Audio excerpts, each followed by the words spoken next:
Hello, all you hardcores out there. How you doing? It's Russ here from Porky's Corner, the biggest gobbing on here. The say. We're just waiting for Terry to log on, so it's all good stuff in it. Before I start with Terry, feel the need to click on the link pinned in the comment section. That'll take you straight to Human Nutrients, my sponsors. Go and treat yourself if you feel good. Here we go. Here's Terry about to take an L. How are you doing, Terry? I do, mate. You're right. Terry, I've had so many comments and emails this week about your Crawford Canelo prediction. How do you feel taking a rare L? Exactly. It's a rare L. So, you know what I mean? Look, even Ali took an L. He took more than one L. So I'm in good company, mate. I Yeah, look, it's the nature of the game, right? If I got everything right, would I be as interesting? Probably not. yeah, yeah. So my thing is this though. Your comment section must have been in absolute bits, right? Because they're like, he backed the white fighter over the black fighter. Yeah. Oh, what am I gonna say to him now? Oh, and then the white fighter lost. They probably said they like, look, stop backing white fighters, Terry. You're bad luck for us. Oh, Tommy, you know the Tommy Robinson section of your fan base, who Yeah. the weirdos. Well, people say, I don't have a go at you, and I don't get stuck into you when you come out with outlandish comments. I'm here for it though. Yeah, Yeah. Do you remember when you once said, Terry, that Lawrence Okoli beats Usyk at cruiserweight? I still believe that. Do you? Yeah, Well, everybody's entitled to an opinion, even on poker. yeah. No, no, wait, hold on, Russ, hold on. And if that fight happens and Lawrence loses, we'll be on here again. Do you know what I mean? That's the game. But I have to say what I believe. Hey, listen, we had it with Froch Boute. Nobody were backing him, were they, except me? And even I a was. freaky bum. Mate. I was there with my massive gold chain, the 3.5 kilo gold chain, mate. I was loving life. They used to call me Beefy back then. Hold Terry. Right, backing up then to the exact fight, Saul Alvarez or Canelo Alvarez against Terence Crawford. The old build-up and that, obviously it were Netflix and that, the production and the actual fight. What did you make of it? You know, the actual fight itself and the production, Terry. When we talk about the fight, mate, I was surprised at how bad Canelo's legs were. Because you Yeah, know, a lot of times you kind of watch Canelo and you're like, he's doing what he has to do to win. Do you know what I mean? He's boxing within himself. That's what you kind of thought. You're like, he's got these, these Rocky Fieldings, these Callum Smiths. He's got them under control. So you're watching, when he needs to step up, he'll step up. And then Bivol said, right, we're going to work hard today. And he couldn't step up. And that probably should have been the red flag to all of us because he hasn't since. And what he's been able to do in most of his fights since Bivol is drop people. So when you get that 10-8 round, it puts pressure on the other guy. And then the other guy starts making mistakes. And Canelo just takes advantage of it. And then he met Crawford, a guy who, let's be honest, all things being equal, shouldn't be in the same ring as Canelo, just size, power, etc. And Crawford didn't have to do anything different than what we've seen before. I think that's the sad part about the fight for me, Russ, is Crawford won without having to go through hell to win. And so it's not a historic fight for me. I think greatness is achieved when you have to go through hell. Like, think about the way you feel about Froch Groves 1, where you're like, Froch had to overcome hell to yeah, get that result. Do you see what I mean? he did, yeah. Oh, listen, Carl Frotchell. I don't know if he's said this. I think he might have done, but he personally he said to me he couldn't believe the tonking that he had off Groves, and that's true. That, and I think he said that on his channel. He absolutely got put through the ringer, but I think inexperience cost Groves on the night, didn't it? Really? Yeah, he needed someone in his corner just to say, listen, you're probably about 4-2 up on the rounds halfway through. Now we need to conserve a bit of energy so we got something down the stretch. So now you're just going to jab and move. I think if Yeah. someone had said, look, just jab and move for a bit, and then when Carl comes on in rounds 8, 9, 10, etc., just be ready. Yeah. Do you know what you've just said there? That's absolute correct. You remember that time I was playing pool at his mate's house and we had a chat? Yeah. Well, I put it on him that night, and he says, "You know what it is, Pork?" He says that seventh round. Groves couldn't knock an N over in that seventh round, and he'd had such a shallacking in the sixth round. Because didn't he get hit by about 18, 19 punches on trot, didn't he? And Carl did. Yeah, in that Yeah. seventh round, when Groves got stuck into him, Froch said that there were no mustard on his shots, and he took strength from that. But like you've just said there, after that sixth round, if Paddy, his trainer, would have, wait, Paddy, I think it was, if he'd have said to him, "Look, let's just go easy for a couple of rounds, conserve a bit of energy, then we'll go again." He didn't. Groves wanted to finish him, didn't he? Because he were inexperienced. Yeah, no, exactly. And that was his downfall. Then the second fight, I mean, Carl found the punch from heaven. Yeah, he did. Yeah, it was a pretty even fight up to that, wasn't it? Yeah. Yeah. But getting back to Canelo Alvarez, I thought his feet looked like they were in glue. Every time he looked like he was going to throw that right hand pot shot that that he'd text people out with, he'd gone, hadn't he? That's just how I looked. You'll probably be able to give me a better technical opinion than I can on that. I don't know. What do you think? So I'll tell you what I love about Crawford, mate. What Crawford does really well is if you look at his stance, it means that he can kind of move in and out of range without really having to move his feet a lot because he holds quite a wide base when he goes southpaw. And Canelo couldn't read that. If you look at Canelo's feet through that whole fight, they were too close together. So when he was taking punches, he couldn't really kind of rock back. You know, like when you've got skyscrapers, there's a bit of swing in a skyscraper for that reason. You're going to be able to take some of the force. And Canelo was just taking the force flush, just taking flush shots. And I just think tactically he got it wrong. He didn't shut down Crawford's escape, which is down Crawford's right-hand side. If Canelo had just kept moving to his left, I think he'd have made it a more competitive fight. But it comes down to this, Russ. When you don't throw enough punches, you don't earn the right to be competitive. Dennis And used to Canelo say didn't that throw to Dave enough. Allen. Dennis used to say that to Dave Allen. You got to start throwing more because if you're throwing more, they're not throwing. Do you know what I mean? Yeah, it's how I coach everyone. I say, think about this. If you're throwing 4, 5, 6 punch combinations against someone, think of how good the other guy has to be defensively to not get hurt. Do you know what I mean? And there's not many guys who are that good. So you may as well try it. Hmm.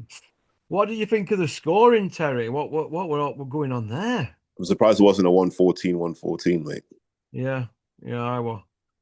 It were a bit odd the scoring. Did they score it on AI, Terry, or were it the proper judges' scores No then? proper judges. They had an AI guy doing it, or an AI machine doing it in the background. I think that it was miles off. The AI can't score fights because it can't capture feel. There's just a feel element to a round, isn't there? Yeah. Do you feel that Canelo's one of them that just struggles against southpaws because he had a split decision win over that with Lara, Lara. and a lot of people had Lara winning that. What do you think? So I think he struggles with movers. So that's absolutely certain now. If you can move, you Canelo's going to struggle with you. If you've got a high punch output, Canelo's going to struggle with you. Yeah. But the scoring for me was shocking. It reminded me of Mayweather fight where they got CJ Ross gave it a draw, didn't it? You know, Yeah. 114, and that Metcalf had it by 6 rounds to Mayweather. So how could there be 6 rounds out in a 12-round fight at this level? You know what a lot of that is, Russ? It's emotional attachment. Do you think? Yeah. So a lot of times you form an emotional attachment to a fighter. So let's take you, for example, like you'll see a Froch, a 50-50 round you'd have seen in favor of Froch, and Yeah. you'd find a reason mentally to give it to him. Yeah, I would, yeah, because you're biased, aren't you? I guess there's a bit of Yeah. bias, isn't there? But like I said, when I were ringside for the Froch Groves one, first one, I remember sitting and saying to the person next to me, "God, I think he's struggling here." The person next to me said, "Oh, he'll come on strong late on Groves' empty tank." And I think that were only way really Froch could have beat Groves on that night, inexperienced, because he wanted the races, Froch, but he hung in there, didn't he? Got that bit of grit, hadn't he? You know, that bit, a bit of pride about himself. You But know? it's also that's what I mean about emotional attachment and perception. Anyone else other than Carl Froch is getting stopped in the first round. Yeah. The Yeah, ref's not letting you Costa carry wouldn't on. have stopped him though, would he? Because the matchroom, Eddie's boy, won he? Wouldn't any other ref would have stopped that, wouldn't they, in America? Yeah, and it would have been a fair stoppage. Yeah, oh, that round one. Yeah, Yeah, they done rematch and so they got caught cold and all that, but it's a bit like the Wilder Fury one at the end or the Fury against Wallin. They should have been stopped, shouldn't they, really? On any other day, it could have been stopped, them yeah, fight. exactly. And I agree with that. Fury Wilder one, how that wasn't stopped is beyond me. But it also gave us one of those miracle moments. So I'm kind of on both sides of the fence in that one. But if you look at both the knockdowns, look at the amount of time that Fury were given on both knockdowns in the first fight. Absolute unbelievable. 23 seconds, was it, before play commenced again? That's a long Yeah, time to recover, isn't it? but Fury's clever. He knows how to nick those seconds, and that's the art of being a professional. When you're like, I'm in a bad way, I need an extra few seconds. Maybe the gum shield falls out, etc. You know, you just buy yourself time to get your head straight. Yeah, he were asking referee questions, wasn't he?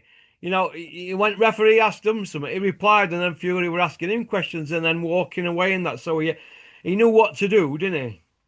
Yeah, which tells me that he'd been dropped a few times behind the scenes before because he clearly knew what to do.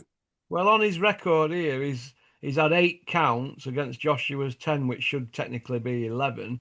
So they're not defensive geniuses, them two, are they? Like people make out. And they're not chin monsters either. Well, David Price has been down 7 times, and he's supposed to be some Mr. Chandelier, isn't he? But Fury's been down more than him in less fights. And from people who aren't that impressive. Yeah, yeah, Wait, and before the comment section goes mad about what I just said, what I mean is they're not impressive size wise. yeah. Agree. Steve Cunningham, an old cruiserweight. Uh, Usyk, who's just a high small check, man. high check crew. Usyk, a small man. But getting back to Canelo, 150 million, Crawford 50 million. Canelo at the end said, let's do it again. Well, he's going to do, isn't he? Those numbers are miles off, by the way. Miles Hey. off. Yeah, miles off. Can you imagine being in Netflix, right? And having to go to the big bosses and go, we need 200 million. We're going to pay a Mexican guy, we're going to pay a black guy to fight each other. And they're like, why are we doing this? Some guy from Saudi Arabia wants us to do it on Netflix. I said, well, he can pay for it. Yeah, but he doesn't want to pay for it. Okay, we'll give you some money. So I reckon it was probably like a 20 million, 10 million split. But why I would don't, Van Rayfield report that then? because you know this, Russ. You're in the game, so you know people just come and tell you stuff. Yeah. But I always look at it because remember, mate, part of my job is to go to people in suits and ask for tons of money to do stuff. Hey, it's hard. Like, if I'm paying two boxes 200 million, how am I going to make that money back on Mm. subscriptions, right? Or advertising? Mm. That's a big ask for one fight to go, right, at 20 quid a month, I need, I don't even know, man. Let's just say I need 1 million subscribers on top of what I've already got. That's not driving that. Crawford's not really a big enough name to drive those sorts of subscriptions. If Yeah. you're Netflix, really, the guy you want on your platform is Mayweather. Yeah. I remember somebody saying to me, "Oh, I remember when Clinton fought Roy Jones, he got 2 million." Well, I know to the exact penny what Clinton Wood's got on that. I'm not going to mention it because that's Clinton and Dennis's business, but I can assure you it weren't 2 million. But people were sending me stuff. Oh no, this is what it said on Boxing Scene back in the day. And I was like, wow, Clinton 2 million for that. Where did they get these fucking numbers from? That ain't what he got. I You always tell people, work out what the fight generates. Okay. So what does it generate at the gate? Let's say this generated 30 million at the gate. And I'm Oh, being generous. Clinton's one, you mean? No, like even Canelo Crawford. Let's just Oh, say he yeah. did 30 mil at the gate, right? Mm. Casino's going to take a fair chunk of that, wherever the venue was, going to take a fair chunk of that. It wasn't on pay-per-view, was it? No. So where's the additional money coming from? Well, why would they all want to be talking about that and all the big noises, promoters like Hills and everybody else and blah blah blah, all mentioning what he's getting if he's not getting that? But That'd be like, Russ, how many times do you do shows saying these guys all talk nonsense? They all toe the oh party yeah, line. well yeah, I suppose yeah, but it'd be like this is like the biggest fight or whatever, and blah de blah. What all it's done is it's got Tyson Fury piping up saying, "Well, if he's getting 150, I want 250 because it's a bigger fight." And people just start pricing themselves out fights, don't they? None of those numbers ever come to fruition. Yeah. Although, did you see Fury's numbers at Company's House though? He's not short of a few quid. No, he ain't. No, he's good with money. Fury is very smart, Ooh, Tyson. Uh, ooh. okay. Well, where does Canelo go now? I mean, they're looking at So, Hamzat Sheeraz, they're saying, aren't they, at 168, but for no belts. But the so people, I'm looking at it like this: well, has Canelo just been on this kind of glorified payday run since the Bivol fight, where yeah. maybe the Reynosos just figured out, look, Canelo ain't got it no more, so we've got to kind of guide his career to maximize money before we get found out. And I think on Saturday they got found out. Well, since Bivol beat him, he's one, two, three, four. He's not had a stoppage. He's had Golovkin, Ryder, Charlo, Munguia, Belanga, and Skull all on points, and Crawford points. And when you look at his career, right, he has had 532 rounds. Now, if you remember leading up to the fight, you went Canelo, I went Crawford, mainly because of statistics. Because I think like 520 rounds going into that fight is a lot of rounds. Look at Derek Chisora. How many's he had? He's had nowhere near that. And look, and it don't go on age, it goes on how much you've been knocked about, doesn't it, really? Do you know what I mean? Yeah, Crawford's only he's had less than half that. He's had 257 rounds altogether. Other ones had 532. So he's had about 40% of the rounds he's had. And they're at a similar age, aren't they? And I just think that he's got miles on clock, Terry. That's why I went for the other guy. And looking at them six fights since Bivol, and I did say this to you on the video when you went for Canelo. Canelo, he's throwing less, he's feinting less, he's admiring his work more, and he's more or less pot shotting. He's not throwing combos, and he's showing all the signs of an aging fighter. But people kept saying a good big un beats a good little un and all that, but I wasn't having it. But you were having it, weren't you? No, I'm just saying, look at the rounds he's done. Muhammad Ali only did that sort of round. It's a tired fighter, and he's there now just to cash out. Now they're on about doing Shiraz fight, and people are saying behind the scenes that the WBO could become available. But does Canelo really need belts now? It's about doing it for him. but Shiraz does need the belts. Yeah, he And needs the belts. and remember that was the setup, wasn't it? The setup was if Canelo beats Crawford, he'll do Shiraz and Wembley, right? Yeah, That was the setup. yeah, They know Crawford ain't doing numbers anywhere. The problem Crawford has is he's not commercial enough. yeah. He's on No matter about going what to boxing middleweight. hardcore. Hmm? He's on about going to middleweight Crawford and undisputed there. So he's It obviously does, about legacy, isn't he? but it's not though, right? I'm gonna be Porky Russ for a second. Right. Yeah, because I've had my hair trimmed, so I'm like, yeah, I'm Porky Russ today. Go on, lad. Who's best wins? Who's best wins? Crawford's. Well, he's beat world champions, hasn't he? You're talking like, Mm-mm. Who's best wins? well, he's just done Canelo. That's his best win. A tired fighter, if we want to strip it bare.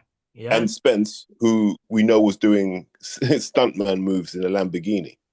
yeah. Well, if you go through Crawford's career, I think he's beat about 17 world champions, 17 or 18, depending on if you count regular champions now. Reading them out, it's like a who's who in it. Ricky Burns, three-time champ. Urias Gamboa, Beltran, they're all world champions. But they're Okay, not, but let's see. Gamboa was dragged up from featherweight, yeah. right? Beltram. Uh, you mean like people are having to Google him now? That's what I mean. Like, Well, and if you go through them though, I mean, he's been hard to match. But like I said, if you're beating 16, 17 world champions, it's more than Lennox Lewis. It's more no, than no, no, no, Crocker no, put together. no. How many of the people that Crawford beat are going in the Hall of Fame? Well, you say Alvarez, wouldn't you? Canelo Alvarez, That's one. Errol Spence, I maybe. I don't think so. Kell Brook. I don't think so. Well, he were pound for pound number 10 in Ring Magazine, Kell Brook at one. He's not going in the Hall of Fame. All right, Amir Khan, yes, Olympic silver medalist, beat 11 He champions. might go in, but I'm not sure on him Well, either. I think Khan gets in because of following and everything. That's two. In Dongo, no. Jeffo, no. Benavides Jr., Jose Benavides, no. Felix Diaz, no. Melina, no. Postel, no. Lundy, no. Jean, no. In Dolores, Dongo, no. Beltran, no. Urias Gamboa, world champion, Olympian, maybe. Ricky Burns, yes. Three-time world champion. He'll get in eventually. You could say four Hall of Famers out of them 17, couldn't you? Yeah, and they're not even like lock-ins for Hall of Fame. It's like on a Okay, good look day, at right? Frotch. He's in Hall of Fame. How many Hall of Famers has he beat? Would you say get in? Mate, mate, I said the same thing. You and I have done this for years, but I'm like, look at his record. Well, you say My Javante argument, Taylor, wouldn't yes. you? You say So my past. argument's this, right? You look at Sugar Ray Leonard. You got Hagler, Hearns, Duran on your record. Yeah. Not only have you got those, but like you went into it with them. You gave us classic fights with Hall of Famers, with potential all-time greats. Okay. So Yeah. that puts Sugar Ray Leonard, Duran, that puts those guys on one level, right? Mhm. I think Mayweather's in that kind of conversation as is guys like Ali, etc. So there's like a top table of boxing. Mm. They're trying to put Crawford on that table. I'm like, you don't have that. Do you see what I mean? Yeah. And it's not because he's not good enough. I think Crawford was plenty good enough, mate. I just think at that time when Errol Spence, Danny Garcia, Mikey Garcia, Sean Porter, and all that lot were fighting each other, and Crawford was looking on from the outside, he should have been getting in there. Because I think he would have beaten probably all of those guys. Maybe Spence would have been a harder fight before the crash. But he'd have beaten most, if not all of those guys. And we'd be talking about him being miles better than anyone we've seen. Yeah. And Well, he missed the opportunity. so if he goes for Shearers now, Canelo, it's technically he's just there to fill his boots now, isn't he? If he goes for Shearers next, and Yeah, he's catching that's up probably an before. even fight now, isn't it? Potentially, yeah, because Shears is a big guy and he's active. Mm. And the other guy, where does he go if he drops down to middleweight and gets undisputed there? But who would you say is any good at middleweight? I mean, it's wide open, isn't it? I think they'll warm up Triple G. They'll put him in the microwave for 2 minutes. They'll get Triple G out, or they'll get one of the Charlos out. That's what Crawford will fight next. Well, it remains to be seen, doesn't it? Uh, Moving on from Canelo Crawford, for me personally, it weren't as exciting as they made out. It were a purist fight, wasn't it, Terry? It's like it's a trade fight. It's for people who know boxing. Mm-hmm.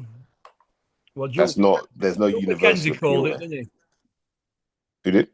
Duke McKenzie called it like me. I'm in Duke's league now, aren't I? Because I got one right for a change. Yeah. Fair enough, man. Whoever got it right, fair play to you. I hope you Did made money off Martin of it. and Andy from the New Age, did they have Crawford to win before the fight? Mate, we rarely talk boxing. No? Nah, Not Martin, not that bothered in nah, that fight. I would be surprised. nah. No, I wasn't that bothered, to be fair. No? Nah, because it's a manufactured fight. Like, none of it made any sense. It's just, nah. Okay. Uh, Moving on then, we'll go to the Irish show. Paddy Donovan against Lewis Crocker. Paddy Donovan's got Donald Curry and Lloyd Hunnigan's not Paddy Donovan. Lewis Crocker's got the belt that Lloyd Hunnigan had and Donald Curry. He's undefeated, Crocker, and they're looking at people are saying that they're keeping that belt warm for Crusher Ben. What do you make of that? I can believe that. But by the time Connor's ready for it, a mandatory will be ordered anyway. So I don't know whose mandatory is, but he's going to have to face his mandatory. I just thought that was anti-boxing. Thought it was garbage. I'm happy for Lewis Crocker. Let me not get it twisted. I'm happy for him because when you win a world title, it means something. But that was anti-boxing. You had Donovan, who didn't really want to commit his weight further forward than his back heel. And you had Crocker, who was like, I don't really want to commit too much. And if he hadn't dropped Donovan the way he did, he wouldn't have won that fight. and I don't. It's just it didn't leave a good taste in the mouth as a spectacle. I mean, like I expect guys to want to win the title, not be there like I'll wait for him to make a mistake. It's just my thought on it. I didn't enjoy that fight. Um, I just didn't enjoy it. I didn't think it was a high standard, but I've always thought Donovan was overrated. Did you? Yeah, I've watched Donovan since he was a teenager. Always thought he was overrated. I've seen people get to him. He's not what people tell me he is. Well, people are talking Crusher Ben, aren't they? In obviously March, April. Connor stops both of them.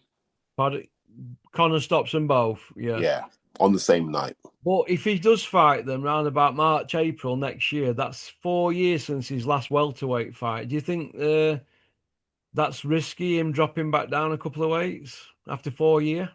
Depends on how he's making this 160 fight. If he's just making 160 because he's not cutting weight, then he can do it. But if he's bulked up to 160, it might be a bit harder. Yeah. Well, it's going to be interesting to see what happens, Terry, moving forward with that one, isn't it? I'll tell you a fight they should make real quick. Why not? Echo Esterman versus Lewis Crocker. Yeah, but he's still ranked in one at governing bodies, isn't he, Echo Esserman? Yeah. If you need to stay busy fight before the Conor Ben fight, Echo Esterman. Me and Julian McGowan were calling for that a few years ago, and Ben didn't seem to be interested, did he? I mean, do you remember when I worked for Dennis back in the day and I did a video, sent it on Twitter and sent it Barry Earn, where a check wrote out? Do you remember? Yeah, I remember that. Dennis goes, if they accept that, you better get into your stash and pay that. I was like, oh my God. But do you know what? I thought, do you know what? Just for the sheer fuck offness of it all, I will. But it was Danny Kennedy, obviously, but it never worked. It never worked. It never materialised. But Barry Earn did get back in touch, and he said that Connor's going in a different direction and that he gets more than that. So if he were on more than 25 grand back then, I mean, he only did that with that check thing because Eddie did it with Scott Quigg, didn't he, for Frampton? But Yeah. I thought that if Conor Ben's getting more than 25 grand, I was like, wow, but I don't think he were. Do you know what I mean? But you could see that they didn't want to put him in with anybody who was his equal. Now they're going to have to do if it's welterweight and it's a title shot, in it. But I think they'll milk the Eubank thing as long as they can. This is what I see happening. I see them getting a trilogy out the Eubank one, whether it's through controversy, split decision, a draw, or a straight Crusher Ben win. I see it happening 3 times because they're both in a situation where if you put them in with anybody else and it's an even fight, they could get flogged, couldn't they? Exactly. But I think this will be done now. I think Eubank's tired of making Hearn rich. Yeah, Yeah. you reckon? Yeah. Because right now, because look, Joshua hasn't fought this year. He's not going to fight this year. What else has Hearn got left? Nothing. No. Well, who is in Ern's stable? There you go. Yeah, who is in Hearn's stable? Well, he's got Joshua, who's not had a. Joshua hasn't fought this year, so he hasn't really got Joshua this year. Well, he's a year out at ring tomorrow, Joshua, right? So he's a year out at ring. He's got no lined up, and his last world title win were 2020, and we're couple of months away from 26. So Joshua, for me, is not at the races yet. He's calling Fury out, and then the other one, Crusher Ben, they can't put him in with anybody that like Echo Esserman because he'll get beat, won't he? Or it's a pick and fight. You know what I mean? So he's got to be in them influencer fights. I mean, Crusher's even talking about he'd get in cage for right money and all that. So he's not about legacy. A bit like his old man. He didn't want to go near Bomber Graham, did he? Do you know what I mean? He wanted that belt. No. We're not questioning Nigel Benn's willingness to take people on. When you fight Gerald McClellan, mate, you're not scared of anybody. Terry, let me just stop you there, right? It should have been Michael Nunn against Nigel Benn, but they pulled Nunn out and then they slipped Gerald McClellan in with a month to go. So he didn't want the McClellan fight, but he was backed into a corner by a tax bill. Go read his book. But none is still a hard fight. No, Michael Nunn would have turned him on his head. So this is what I'm saying to you. It's not like Nigel avoids hard fights. He Oh doesn't. no, no, no, no. Well, he didn't fight Roy Jones, did he? And Tony. But if you look at Roy Jones's record in the 90s, there aren't many great names after Hopkins and Tony. It kind of dwindles off a bit. Yeah. We forget that. We forget that actually.